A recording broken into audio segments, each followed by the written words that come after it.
उल्हासनगर शहरातील मध्यवर्ती शासकीय रुग्णालय हे जिल्हा स्तरावरील महत्त्वाचे रुग्णालय असून उल्हासनगर आणि अंबरनाथसह मुरबाड, शहापूर, कर्जत तालुक्यातील अनेक रुग्ण उपचारासाठी येथे येतात।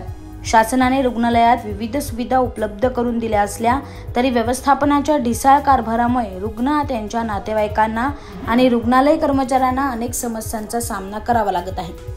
रक्त तपासणी अहवाल मिळण्यास 7 ते 10 दिवसांचा विलंब होत असल्याने रुग्णांना मोठ्या त्रासाला सामोरे जावे लागत आहे।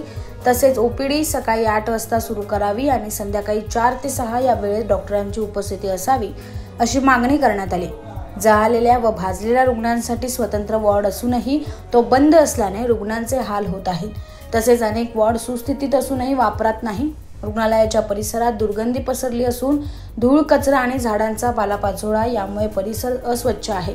रुग्णालयातील रुग्णांना वारंवार वीज पुरवठा खंडित होण्याच्या समस्येला सामोरे जावे लागत आहे। या आणि इतर समस्यांबाबत महाराष्ट्र नवनिर्माण सेनेच्या वतीने आरोग्य सेवा मुंबई मंडळ, ठाणे विभागाचे उपसंचालक नांदापूरकर आणि मध्यवर्ती शासकीय रुग्णालयाचे अतिरिक्त जिल्हा शल्यचिकित्सक यांना निवेदन देण्यात आले। येत्या आठवड्याभरात या समस्याचे समाधान न झाल्यास महाराष्ट्र नवनिर्माण सेनेला आंदोलनाशिवाय पर्याय उरणार नाही असा महाराष्ट्र नवनिर्माण सेनेच्या वतीने इशारा देण्यात आलाय।